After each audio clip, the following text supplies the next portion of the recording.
Today on an all-new Dr. Phil. Right now, you're both homeless. This is the van that we've been living in. And you do heroin. Where are you getting $450 a day? I have to do bad things. I've been prostituting for about 3 years to support my habit. Any money I get goes straight to drugs. She says she'd rather feed her addiction You're prostituting yourself 8 months pregnant? than her unborn child. You, girl, are circling the drain. You have to get off the heroin or you're going to die. If this baby is born and survive, you don't have the right to be a heroin-addicted mother. I hate you. I hate your guts. You're hurting her. I am so tired of this. I can't help her. Let's do it. Have a good show, everybody. Here we go. This is a safe place to talk about hard things. Stand by. We'll count you down. I'm trying to be an emotional compass and point you in the right direction. 5, 4. I am not giving up on you.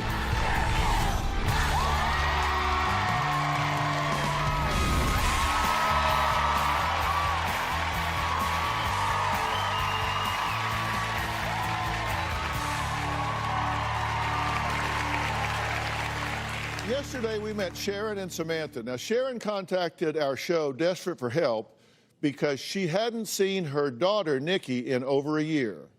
Now, all Sharon knew at the time was that Nikki was addicted to heroin, homeless, and possibly pregnant.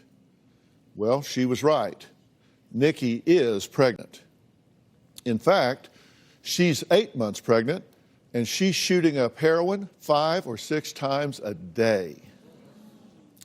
Now, Sharon and Samantha got to see a horrific and graphic video of how Nikki is living.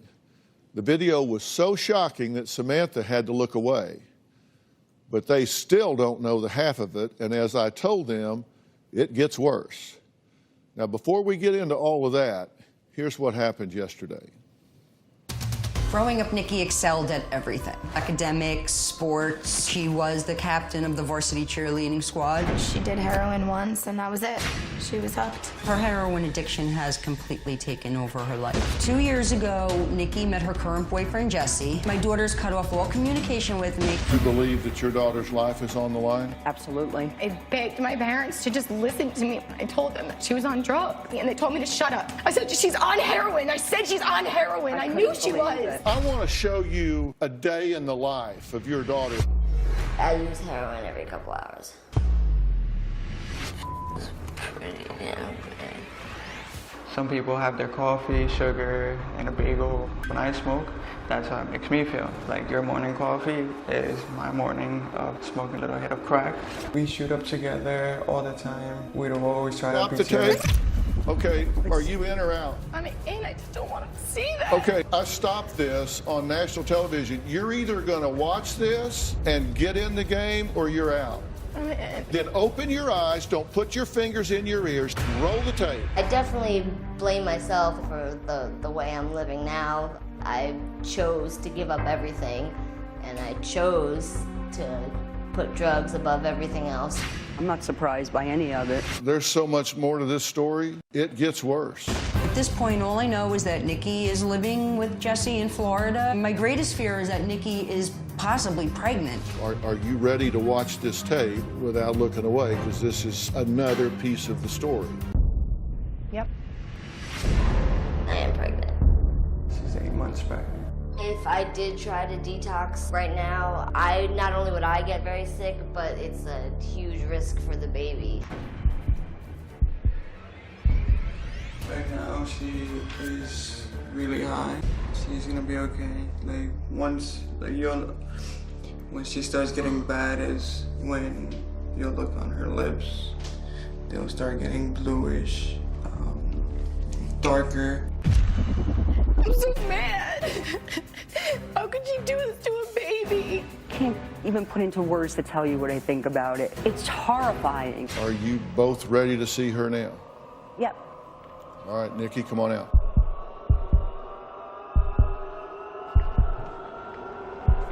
Nikki. Hi, Nick. Hi. Oh my God, you're pregnant. Hi, baby. And so now you're doing heroin every 2 or 3 hours? About that. So when was the last time you shot up today? this morning. You do know that if the baby is born and survives, that the baby will be born addicted to heroin. Yeah. Do you know what can happen to this baby when it's been poisoned with these drugs? Take a look.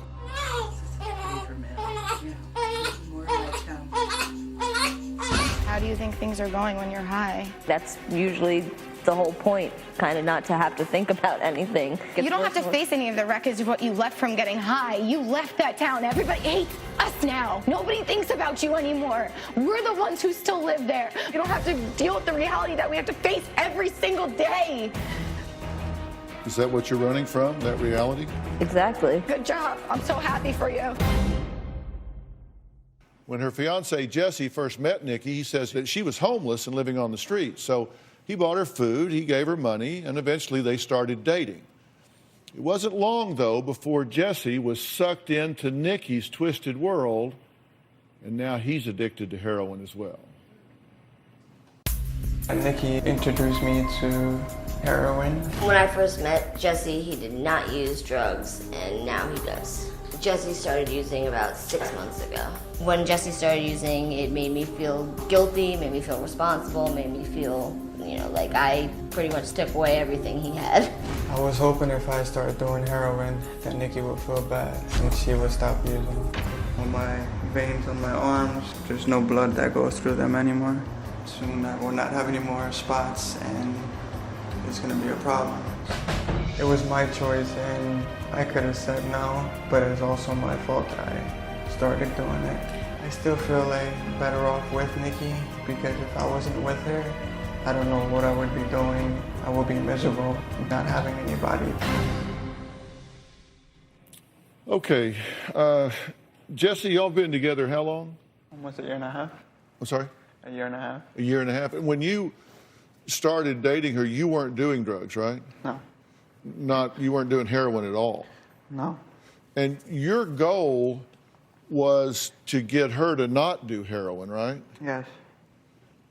But that script kind of flipped and you wound up getting pulled into her world and then instead of pulling her into your world. Yes. How did that go wrong? I was just hoping that if I started and then maybe she would feel bad or something and stop doing it, just to not see me fall the same way she did. So you thought if she saw you doing the drugs, she would go, oh, I feel horrible about pulling him into this. That would motivate her to say, let's both get out of this. That's what I was hoping. But she never missed a beat, did she? No. Yeah.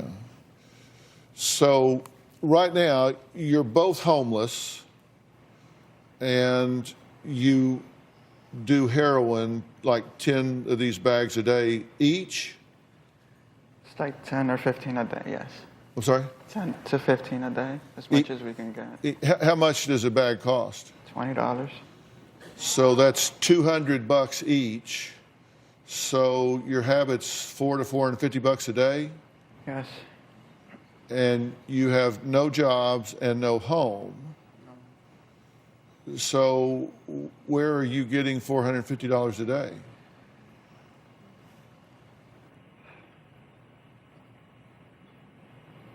I have to do bad things just to get the money, and Nikki has to prostitute herself to get the money. How do you think that that's ever... I hate you. I hate your guts, and I hate you too. I hate both of you so much because this is the only person that matters to me, and you're hurting her. So you're 8 months pregnant and you're prostituting yourself 8 months pregnant? Yeah. First of all, that's not my girl.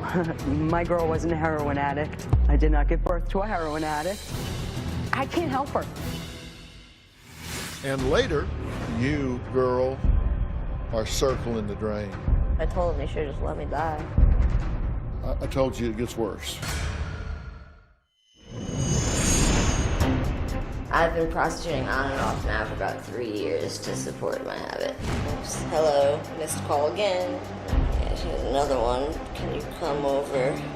A typical day for us, we would wake up by 6 or 7 to go get more drugs. I would go see a client, get some money, and then go buy some drugs and come back and we would use together. How much did you get? I got $60. My regulars have asked about whether or not I'm pregnant, and I do tell my regulars, yes, they all know that I'm pregnant. Any amount of money I get goes straight to drugs.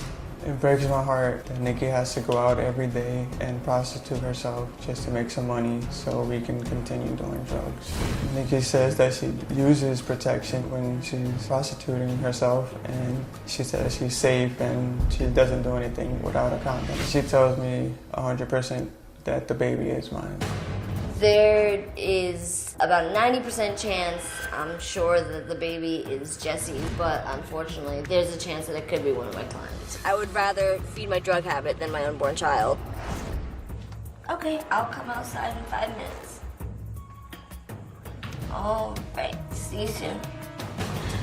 That was one of my regular. So, Mom, what do you have to say? I don't know. I hope you can, I'm putting my trust in you. I can't help her. I tried, I can't help her. And none of this, sadly, none of it surprises me. I kind of figured that's how, what was going on. You read a lot of blogs by parents of heroin addicts when you're in my situation. Well, I'm not talking about what you read. I'm talking about what you experience internally right now when your daughter, I'm not surprised, Dr. Phil. when your girl is 8 months pregnant and prostituting herself Well, for heroin. first of all, that's not my girl. My girl wasn't a heroin addict. This is not my girl. This is a heroin addict. I did not give birth to a heroin addict. And how do I feel internally? It's devastating, but I have to tell you, after all these years, you wear a person down. Heroin addicts wear their families down. They give to them, and they give to them, and they give, and even give when they don't even have to give to themselves, but they'll give whatever they could give to them. Try and help them. And one day, you're just like, I am so tired of this. I can't help her. I will shout it from the rooftops. I cannot help her. Can't help her. That's that. How can you justify that life is when you know how you grew up, how like a normal family works, and people, they love each other, and they support each other, and they share their experiences, their life experiences, they share their time, you know how normal people maintain a normal life.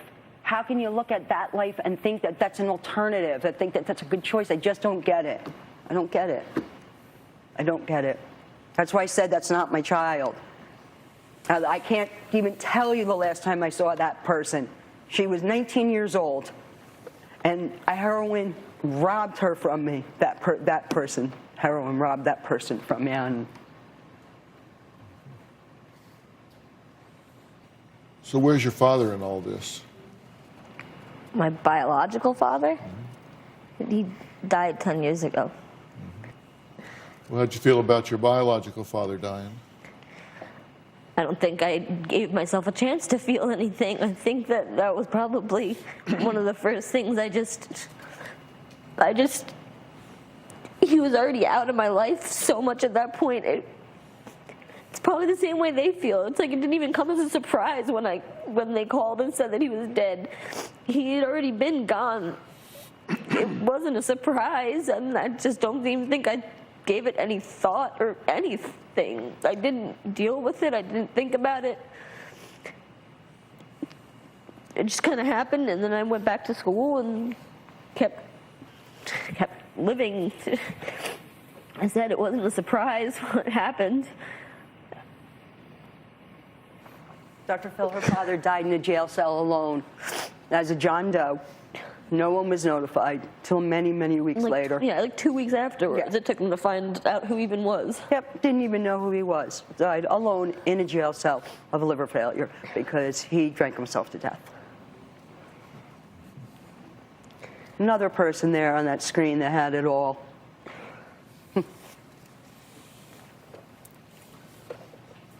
Were you mad at him?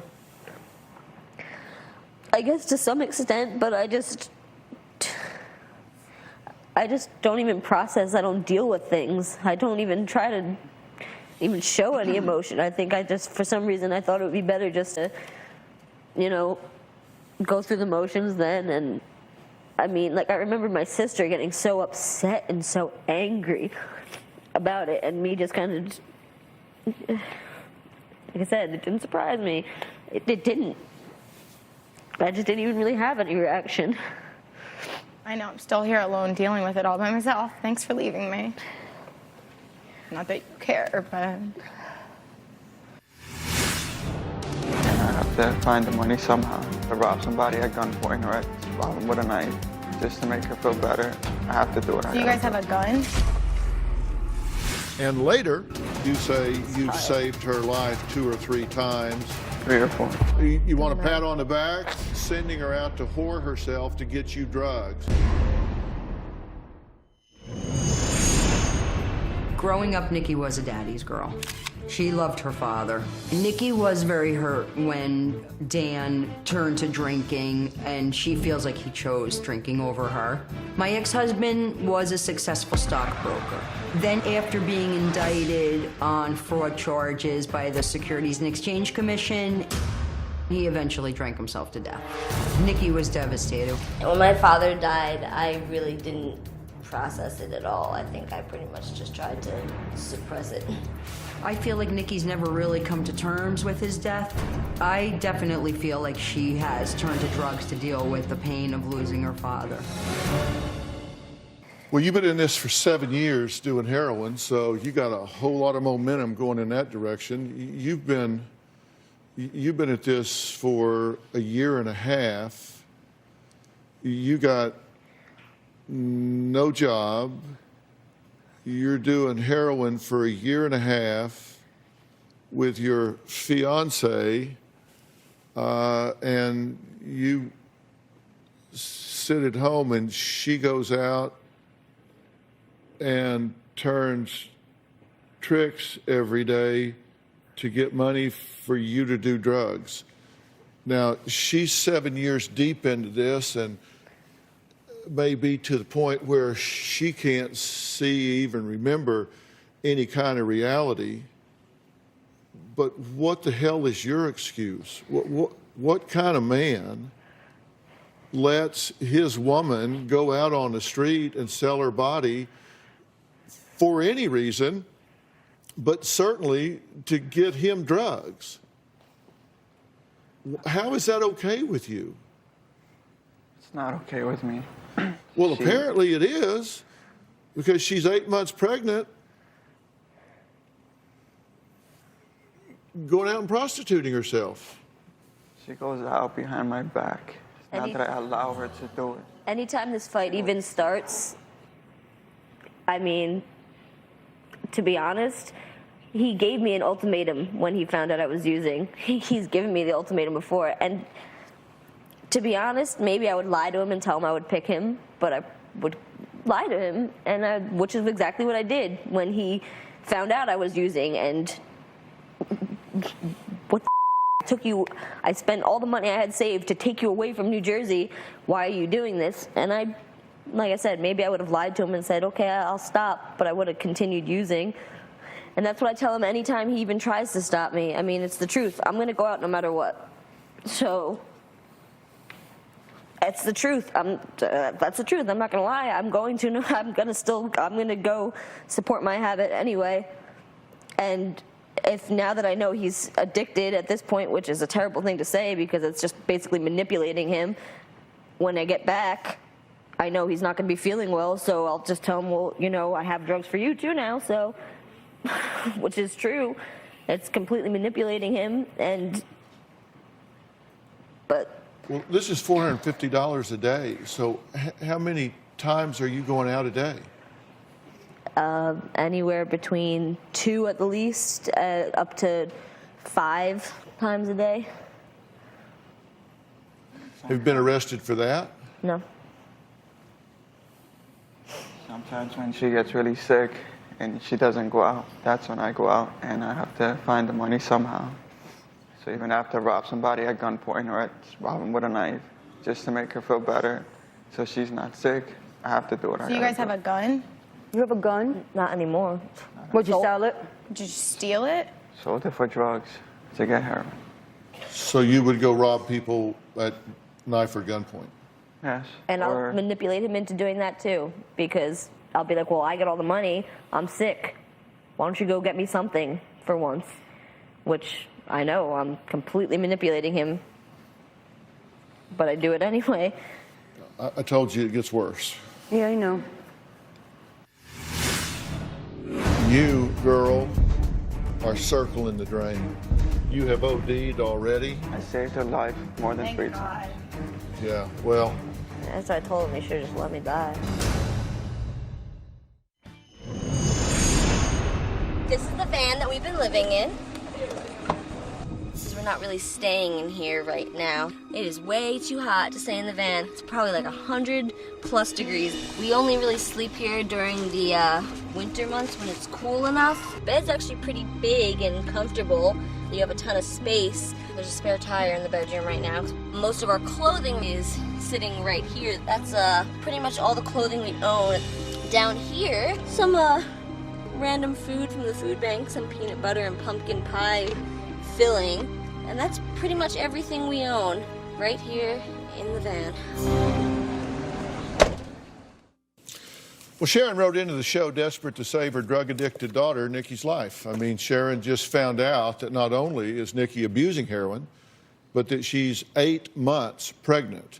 That's a guess, because she just found out she was pregnant when she was in jail and then had her first ultrasound when she OD'd and went to the hospital. So it's not like there's been a progression here where they've been counting off the weeks and checking the ultrasounds and planning how the nursery is going to be done. And I'm just glad she's being honest with you, because this is the most words I'm happy that because there is no reason for you to lie, and that's why I brought you here. That's why I came. And that's why I didn't brought think you this here. was going to surprise them in any way, to be honest. No. Well, she's been through this before. I mean, these efforts to get sober. Yeah. 2009, rehab and detox inpatient, Florida, 35 days. Yep. 2012, detox inpatient, New Jersey, 5 days. 2012, detox inpatient, New Jersey, 4 days. 2013, detox inpatient, New Jersey, 4 days. 2013, detox inpatient, New Jersey, 4 days. 2013, detox inpatient, New Jersey, 30 days. 2013, rehab inpatient, New Jersey, 21 days.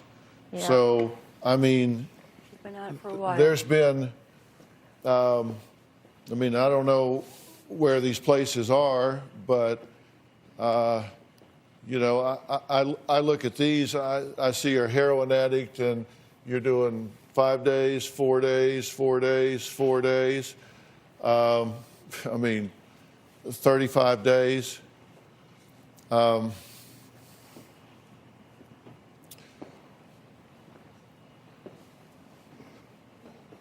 The bottom line here is I've been doing this for 40 years, and you, girl, are circling the drain.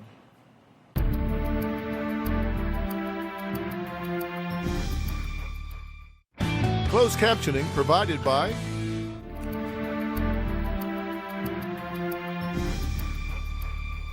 you are making concentric circles and they are getting smaller and smaller and smaller. You are circling the drain and you are getting ready to get sucked down. You have OD'd already, and it's just a matter of time till you get a hold of a street drug that you don't know what is, or you your caretaker over here who's holding you up where you can barely breathe. I'm pretty sure his CPR skills and his paramedic talents are probably not the best. Wow. It's just a matter of time until you OD. She did a couple of times. And I have because of stopped me, breathing, she is OD. still alive. And you're a diabetic, right? I saved her life more than 3 times. Yeah, well, That's what I told him. He should just let me die. Your life is not worth just throwing away. Whether you think it is not worth it, I think you are worth it.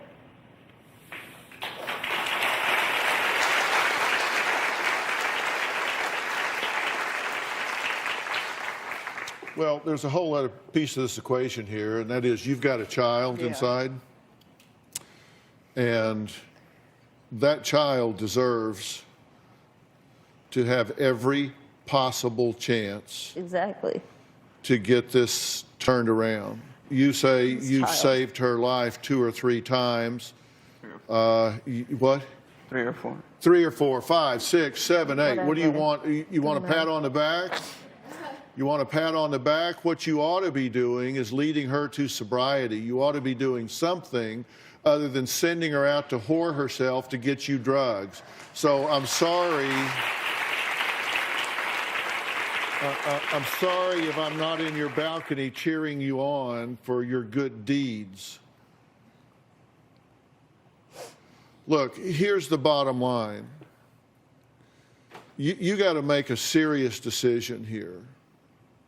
You got to make a serious decision here about what you want to do and what you don't do, because I'm going to give you an opportunity one time, and believe me, girl, it's fleeting. We'll be right back.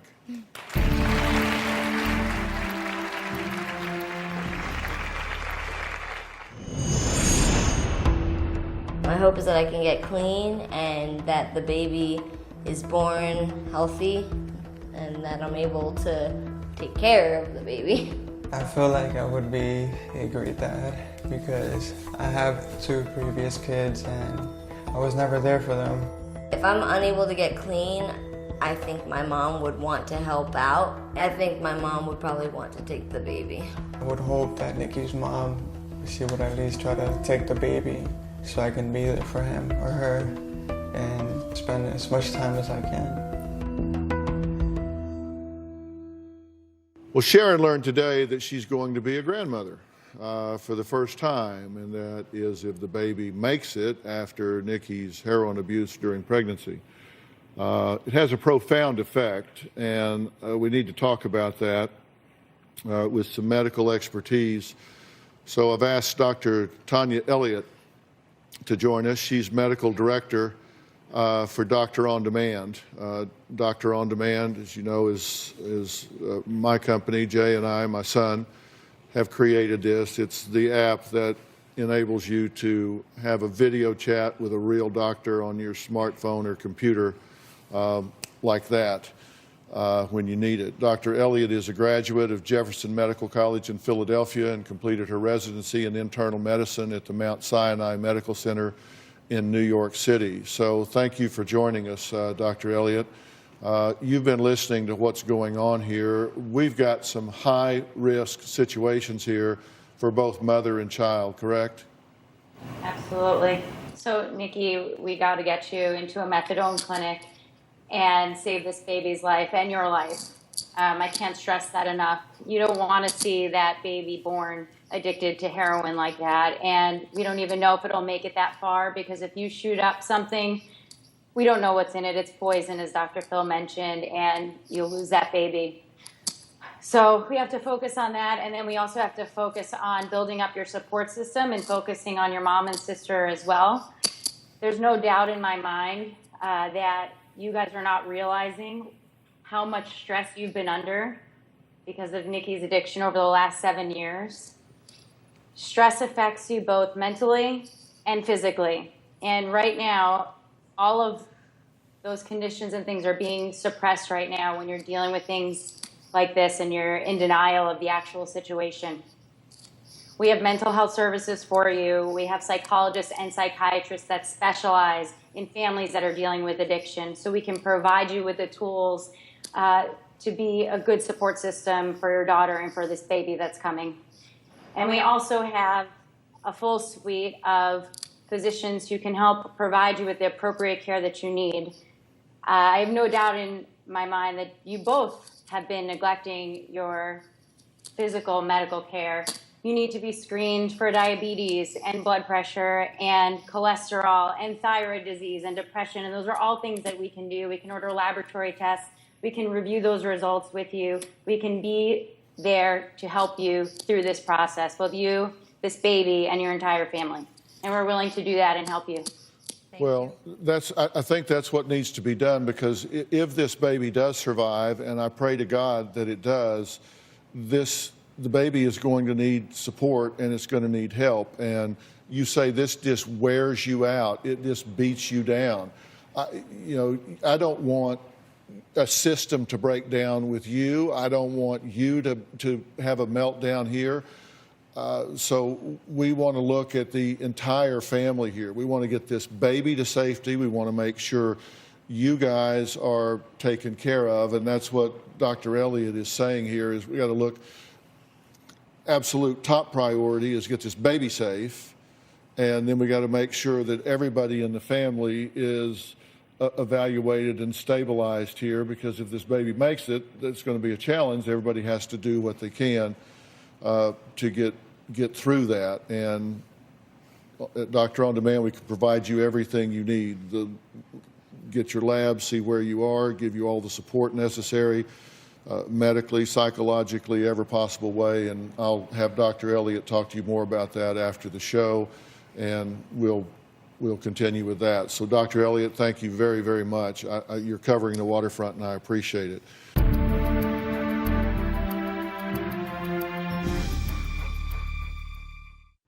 Closed captioning provided by... I said I had something I wanted to say to you that is fleeting. You obviously are at a threshold. You have to get off of heroin or you're going to die.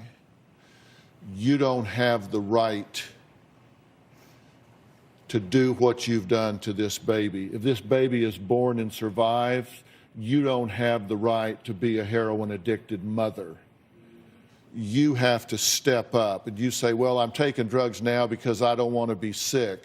Well, let me tell you, if that baby had a voice, that baby would say, hey, Mom, I'm sorry you don't want to be sick for a couple of weeks, and therefore I'm sick for the rest of my life because you don't want to go through the challenges of getting yourself clean.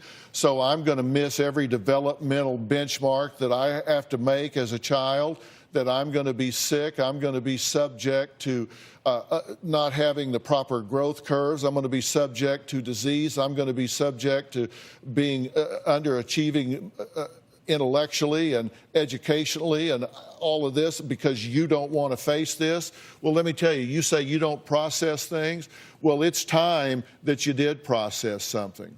And I don't know if all of this started because you're mad that your father betrayed you and died before you could tell him what you thought. I don't know.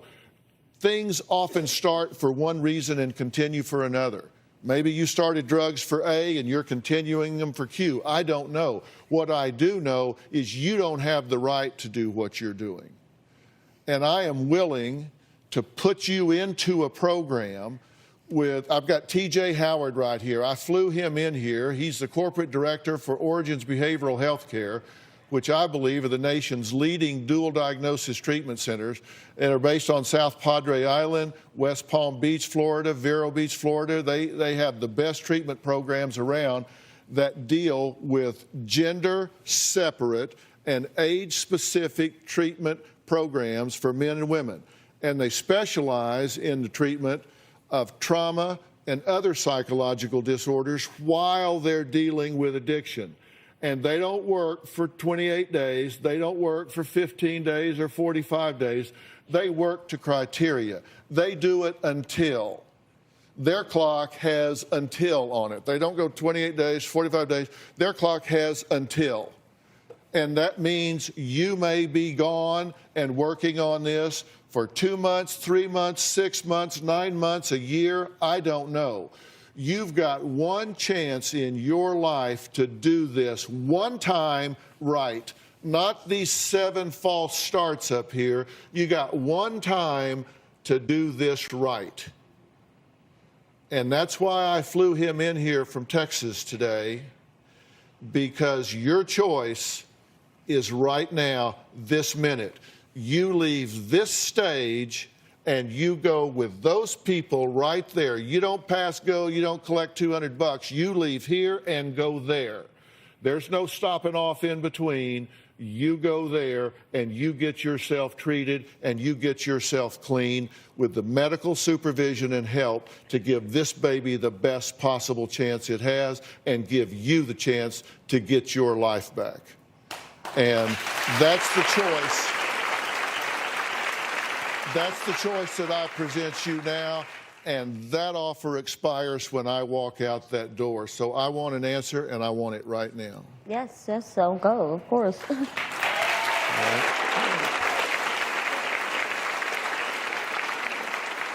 Jesse? Jesse? Yes. I make you the same offer.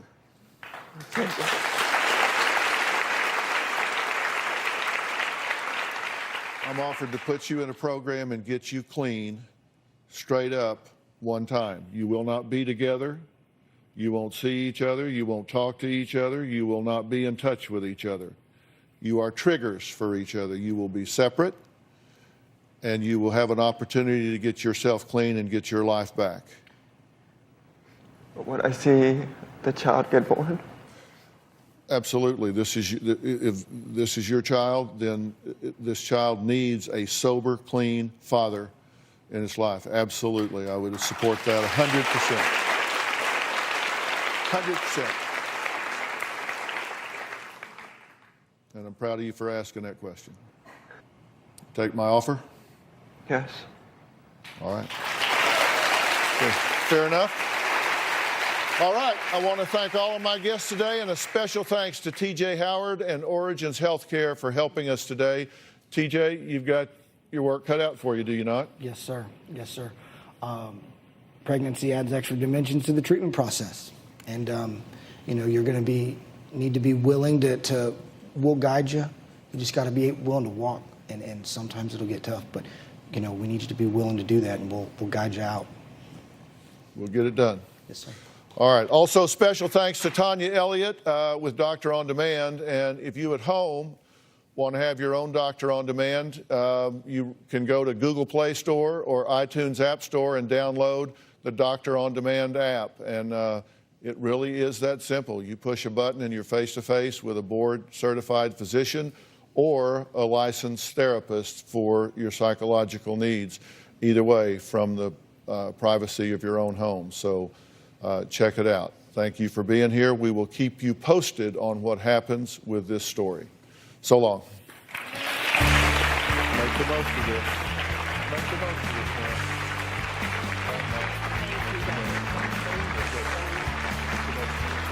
Thanks for all you got. You look cool, buddy.